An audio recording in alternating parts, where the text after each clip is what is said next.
లా social media చూస్తున్న మిత్రులందరికీ నమస్కారం. ఈరోజు మనం చర్చించబోయేటటువంటి అంశము సమాజాన్ని ఎంతో ప్రభావితం చేస్తున్నటువంటి ఎన్నో రకాలైనటువంటి ఇబ్బందిని కలుగజేస్తున్నటువంటి ఎంతోమంది పిల్లల జీవితాలతో ఆడుకుంటున్నటువంటి ఈ మానవ మృగాలను అణిచివేయడానికి చట్టం సరికొత్త రూపాంతరాలతో రావడం జరుగుతుంది. అందులో భాగంగానే పోక్సో చట్టం అనేది ప్రజల మధ్యకి రావడం జరిగింది. అసలు ఈ పోక్సో చట్టం అంటే ఏమిటి, ఈ పోక్సో చట్టం ద్వారా ఎవరు రక్షణ పొందుతారు అనేది ఒకసారి ఈరోజు మనం వీడియోలో పరిశీలించినప్పుడు ఈరోజు మనం చర్చించే అంశంలో ముఖ్య భాగం ఈ పోక్సో చట్టంలో ఈ పోక్సో కేసుల్లో ఎవరైతే ఇన్వాల్వ్ అవుతారో వారిపై రౌడీ షీట్ను ఓపెన్ చేయాలనేటటువంటి కొత్త ప్రతిపాదనతో రౌడీ షీట్లు ఓపెన్ చేయడం పోలీసు వారు జరుగుతుంది. దీని గురించి మనం ఈరోజు ఈ ఎపిసోడ్లో చర్చిద్దాం. దానికి ముందుగా మిత్రులందరూ దయచేసి మన ఈ లా సోషల్ మీడియాని ఆదరించండి. అదేవిధంగా నోటిఫికేషన్ రూపంలో మీకు అందాలంటే సబ్స్క్రైబ్ చేయండి. ఇక ఈరోజు అంశంలోకి వచ్చినట్టయితే అసలు పోక్సో చట్టం ఒకసారి పరిశీలించినప్పుడు చిన్నపిల్లల మీద జరుగుతున్నటువంటి అఘాయిత్యాలను అడ్డుకోవడానికి ఉన్నటువంటి ఏకైక ఆయుధంగా ఈ పోక్సో చట్టాన్ని మనం చెప్పొచ్చు.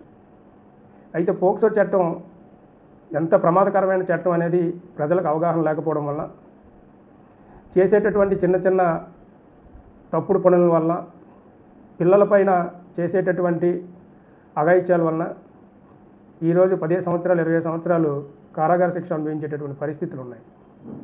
ముందు ఈ పోక్సో చట్టం అసలు ఏ స్థాయి వారికి వర్తిస్తుంది, ఏ ఏజ్లో ఉన్న పిల్లలకి ఇది ఇంప్లిమెంటేషన్ అవుతుంది అనేది ఒకసారి మనం పరిశీలించినప్పుడు 18 సంవత్సరాల లోపల ఉండేటటువంటి ఆడపిల్లలు కానీ మగపిల్లలపై జరిగేటటువంటి అఘాయిత్యాలు ఏవైనా జరిగినా కూడా ఈ పోక్సో చట్టం లోపలికి వస్తుంది. ఈ పోక్సో చట్టం ఎంత ప్రమాదకరమైనటువంటి చట్టం అంటే అనేక రకాలైనటువంటి సందర్భాల్లో గౌరవ న్యాయస్థానాలు సుప్రీంకోర్టు కూడా చాలా క్లియర్గా కొన్ని తన రిపోర్టుల్లో కూడా తీర్పుల్లో వివరించడం జరిగింది. అయితే ఈ పోక్సో చట్టంలో జరిగేటటువంటి అనేక సెక్షన్లలో స్కిన్ టు స్కిన్ సంబంధించి లేదు అంటే ఇతరత్ర సంబంధించినటువంటి అఘాయిత్యాలు జరిగినటువంటి సందర్భాల్లో ఇంతకుముందు పూర్వం రోజుల్లో ఈ చట్టం రాకమునుపు ఏదైనా ఒక పిల్లల మీద సెక్షువల్ అబ్యూస్ జరిగిందని తెలిసినప్పుడు ఆ గ్రామ పెద్దలు ఎవరైతే సెక్షువల్ అబ్యూస్కి గురైనటువంటి పిల్లలు ఉన్నారో వారి ఫ్యామిలీలతోటి మాట్లాడడం, వారిని బయట సెటిల్మెంట్లు చేసుకోవడం లాంటివి జరిగేవి. ఇలాంటి సందర్భాల్లో అనేక మంది అన్యాయానికి గురవడం, పిల్లలు అబ్యూజెస్ గురవడంతో పాటు వారికి న్యాయం జరగకపోవడం అనేది జరిగేది. ఇలాంటివన్నీ కూడా పరిశీలించినటువంటి సర్వోన్నత న్యాయస్థానాలు ఈ రకమైనటువంటి చర్యల్ని ఆమోదయోగ్యం కాదని చెప్పి ఈ పోక్సో చట్టాన్ని తీసుకురావడం జరిగింది. ఈ పోక్సో చట్టంలో ముఖ్యంగా కనుక మనం పరిశీలించినప్పుడు 3 నెలల్లో ట్రయల్ కంప్లీట్ చేయాలి అనేది మొదటి ప్రతిపాదనగా ఉంది. అంటే ఒక దగ్గర ఒక ఇన్సిడెంట్ జరిగింది అనేటప్పుడు ఎఫ్ఐఆర్ ఫైల్ చేసినటువంటి 3 నెలల్లోనే త్వరితగతిన విక్టిమ్ ఎవరైతే ఉన్నారో విక్టిమ్కి రిలీఫ్ ఇవ్వాలి అనేది ఇందులో పొందుపరిచినటువంటి అంశం. దీని ప్రకారమే పోక్సో స్పెషల్ న్యాయస్థానాలను ఏర్పాటు చేయడం, స్పెషల్ యాక్ట్ ద్వారా దాంట్లో 3 నెలల వ్యవధిలోనే ట్రయల్స్ నిర్వహించడం, అసలు ఈ పోక్సోలో జరిగినటువంటి విధి విధానాలపై క్షుణ్ణంగా స్పెషల్ ప్రాసిక్యూటర్, పబ్లిక్ ప్రాసిక్యూటర్స్ ఎవరైతే ఉన్నారో వారి వాదనలు వినిపించడం, ఈ పోక్సో అనేది ఒరిజినల్గా రియల్గా జరిగిందా లేదా, లేదు అంటే ఏదైనా హెరాస్మెంట్ గురి చేసేటటువంటి పరిస్థితుల్లో కేసులు ఫైల్ చేశారా అనేది కూడా సర్వోన్నత న్యాయస్థానాలు పరిశీలించడం జరుగుతుంది. అయితే విక్టిమ్ తాలూకా పరిరక్షణ కోసం ఎప్పుడు ముందుండేటటువంటి చట్టాలు ఆ వ్యక్తికి లేదు ఆ పిల్లలకి జరిగినటువంటి అన్యాయాన్ని చూసినటువంటి సందర్భాల్లో వారిని ఎట్టి పరిస్థితుల్లో రక్షణ ఇవ్వాలి, చట్టాలపై వారికి నమ్మకాన్ని కలిగించాలనే ఉద్దేశంలో అనేక రకాలైనటువంటి కేసుల్లో కోర్టు వారు కఠినతరమైనటువంటి తీర్పులు ఇవ్వాల్సినటువంటి అవసరం వచ్చింది. ఇక ఈరోజు మన అంశంలో ముఖ్యమైనది, ఇంతకుముందు ఏదైనా ఒక కేసు ఒక మనిషి మీద ఉన్నా లేదు పరిపాటిగా హ్యాబిచువల్ అఫెండర్గా అంటే పరిపరి విధాలుగా అనేక రకమైన కేసుల్లో ఉండేటప్పుడు ఈ రౌడీ షీట్ అనేవి పోలీసు వారు ఓపెన్ చేయడం అనేది జరిగేది. ఎందుకు అసలు ఈ రౌడీ షీట్ ఓపెన్ చేశారనేది ఒకసారి ఆలోచించినప్పుడు ఒక వ్యక్తి సమాజంలో లా అండ్ ఆర్డర్కి దెబ్బతీసే విధంగా పోలీసు వారికి ఇబ్బంది కలిగించి అదేవిధంగా పబ్లిక్ని ఇబ్బంది కలిగించేటటువంటి పరిస్థితులు ఎప్పుడైతే ఉన్నాయో అలాంటి వారిని అడ్డుకట్ట వేయడం కోసం ఈ రౌడీ షీట్ అనేది రూపాంతరం చెందింది. ఈ రౌడీ షీటు ఒకసారి ఫైల్ చేసిన తర్వాత ఆ వ్యక్తిపై పోలీసు వారి యొక్క పూర్తి నీడ అనేది ఉండడం జరుగుతుంది. అయితే హ్యాబిచువల్ అఫెండర్స్ మీద ఈ రకమైనటువంటి రౌడీ షీట్ ఓపెన్ చేస్తున్నారు కదా, మరి ఇప్పుడు పోక్సో కేసుల్లో రౌడీ షీట్ ఏమిటి అనే అనుమానం మీకు రావచ్చు.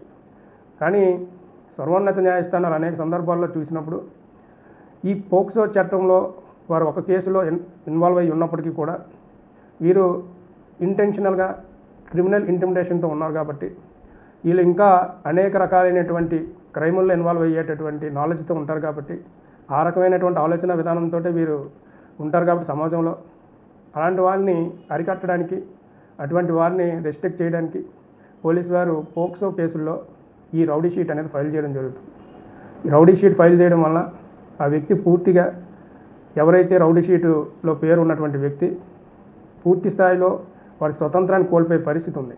కారణం ఏదైనా ఒక క్రైమ్ జరిగినప్పుడు ఆ క్రైమ్కి సంబంధించినటువంటి పరిసర ప్రాంతాల్లో రౌడీ షీటర్స్ ఎవరైతే ఉన్నారో వారిని పోలీసు వారు పోలీస్ స్టేషన్కి పిలిపించడం, వారిని విచారించడం, ఒకవేళ వారి మీద అనుమానాలు ఉంటే మళ్ళీ వారిపైన ఆ కేసుల్లో ఇన్వాల్వ్ అయ్యారని చెప్పి ఏమైనా ఉన్నట్టయితే అలాంటి వారిపైన కేసులు ఫైల్ చేయడం అనేది కూడా జరుగుతుంది.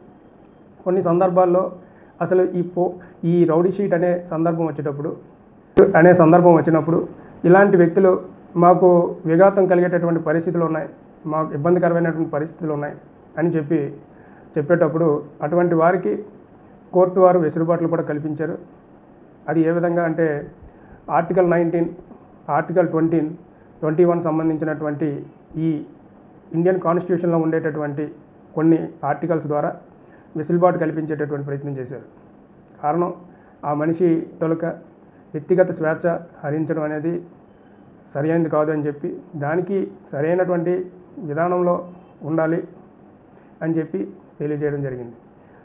కనుక ప్రతి ఒక్కరూ కూడా గుర్తెరిగి జాగృతులై ఉండి ఎటువంటి తప్పిదాలు చేయకుండా పిల్లలపైన అఘాయిత్యాలకు పాల్పడకుండా మంచి తప్పుడు విధానాల్లో తప్పుడు ఆలోచనలతో జీవితాలు పాడు చేసుకోవద్దు, చట్టాలపై పూర్తి అవగాహన కలిగి ఉండాలని చెప్పి పిల్లలపై అఘాయిత్యాలకు పాల్పడడం వలన మీరు మరింత సమాజానికి విద్రోహులుగా తయారవుతారు.